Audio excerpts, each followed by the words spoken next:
আসসালামু আলাইকুম, কেমন আছেন সবাই? আশা করছি সবাই ভালো আছেন। আমি আল্লাহর রহমতে অনেক ভালো আছি। তো আজকে আবার আপনাদের সামনে চলে আসলাম। তো আজকে আমি সকালের নাস্তায় কি কি খেলাম সেটা আপনাদের সাথে শেয়ার করব। আর খুবই কম মশলায় রুই মাছের ভুনা কিভাবে রান্না করলাম সেটাও শেয়ার করব। তো আমি এখানে আলু ভর্তা করে নেব এখন। আজকে সকালের মেনুতে আছে হচ্ছে আলু ভর্তা, ডাউল, মসুরির পাতলা ডাউল, আর হচ্ছে ডিম ভাজা, সাথে লেবু তো অবশ্যই আছে। তো দেখতে থাকেন আমি আজকে কি কি করি, সব কিছুই আপনারা দেখতে পারবেন। তো এর মাঝে বলে রাখি, আপনারা যদি আমার চ্যানেলে নতুন হয়ে থাকেন অবশ্যই আমার চ্যানেলটি সাবস্ক্রাইব করে দিবেন, লাইক কমেন্ট শেয়ার করে দিবেন, পাশে থাকা বেল বাটনটি অন করে দিবেন, যেন সমস্ত নতুন নতুন ভিডিও ছাড়ার সাথে সাথে নোটিফিকেশন আপনার ফোনে চলে যায়। আর অবশ্যই আপনারা সবাই আমার জন্য দোয়া করবেন, আমি যেন এগিয়ে যেতে পারি। আমিও দোয়া করি আপনারা সবাই এগিয়ে যান। তো এরই মধ্যে কথা বলতে বলতে আমি আপনাদেরকে দেখাচ্ছি আলু ভর্তাটা আমার হয়ে গেছে। তো আজকের এই সকালের এই নাস্তাটা কার কার পছন্দ আপনারা অবশ্যই কমেন্টে জানাবেন। আমার তো খুবই পছন্দ, আমার ছেলেরাও খুবই পছন্দ করে। তো ভাবলাম যে সকালে আজকে এটাই করে নিই। তো আমি প্লেটে নিয়ে নিচ্ছি ভাত, ডিম ভাজি আর এই যে আলু ভর্তা। তো এটা আসলে আমার খুবই পছন্দের। আমি মনে করি বাঙালিদের সবারই এটা খুবই পছন্দের। তো সকালের নাস্তাটা আমি তো ওইভাবেই করব। এরপর আমি হচ্ছে একটা লেবু নিয়ে নিলাম। লেবুটা আমি গ্রাম থেকে নিয়ে এসেছি।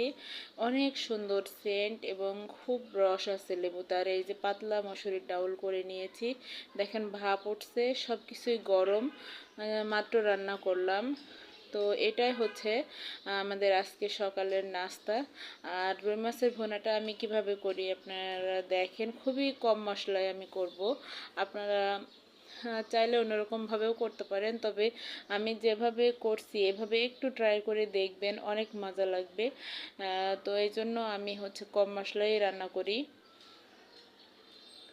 তো আমি এখানে লবণ, হলুদ আর সামান্য মরিচের গুঁড়া দিয়েছিলাম, বেশি দেই নাই। মরিচের গুঁড়া বেশি দিলে আবার পুড়ে যায় তেলটা, তখন কালারটা নষ্ট হয়ে যায়। ওই তেলের মধ্যে যদি আবার রান্না করা হয় তাহলে দেখতে সুন্দর লাগে না। এই জন্য আমি হালকা, একদমই মরিচের গুঁড়াটা হালকা দিয়েছি। তো এই যে মাছগুলো উল্টায় পাল্টায় খুব সুন্দর করে ভেজে নিচ্ছি।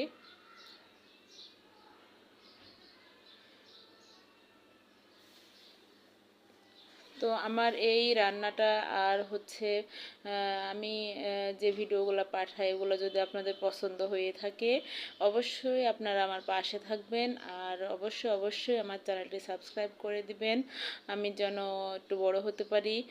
আর হচ্ছে আল্লাহ যেন আমার মনের আশা পূরণ করে।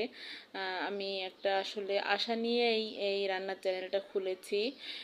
তো আল্লাহ যেন আমার আশাটা পূরণ করে, আপনারা সবাই দোয়া করবেন। তো মাছগুলো ভাজা হয়ে গেছে, আমি উঠাই নিয়েছি। এর মধ্যে আমি তেলে পেঁয়াজগুলো ভেজে নিলাম, পেঁয়াজগুলো যেন পুড়ে না যায়, তাই সামান্য একটু পানি দিয়ে দিলাম। তো এর মধ্যে খুবই সামান্য পরিমাণে একটু রসুন বাটা দিয়েছি, রসুন বাটা না দিলে বেটার হয় মাছে। আর তারপরে দিয়ে দিলাম পেঁয়াজ, সরি, জিরা বাটা। জিরা বাটাটা একটু বেশি দিলে বেশি টেস্ট হয়। তো জিরা বাটা দেওয়ার পরে শুকনো মরিচের গুঁড়া, হলুদ আর লবণ পরিমাণ মতো দিয়ে দিচ্ছি। লবণটা একটু বুঝে দিতে হবে, কারণ ভাজার সময় লবণ দেয়া আছে। তো মশলাগুলো খুব সুন্দর করে আমি কষিয়ে নিচ্ছি।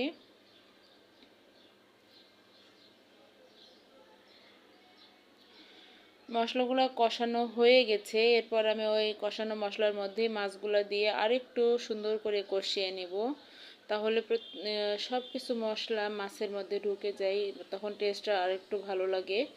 কারণ এটা হচ্ছে বড় রুই মাছ, আর এই বড় বড় করে পিস করা আছে, এর মধ্যে যদি মশলাটা না ঢুকে তাহলে খেতে ভালো লাগে না। সেই কারণে আমি মশলার মধ্যেও আর একটু কষিয়ে নিলাম। তো মাছটা আমার দেখেন হয়ে গেছে, আমি খুবই সামান্য পরিমাণে পানি দিয়েছি কারণ এটা ভুনা করব এই জন্য। তো আমি এবার একটু ঢেলে নিচ্ছি। তো কমেন্টে আপনারা জানাবেন আমার রান্নাটি কেমন হলো। আপনারা সবাই ভালো থাকবেন, ধন্যবাদ সবাইকে, আসসালামু আলাইকুম।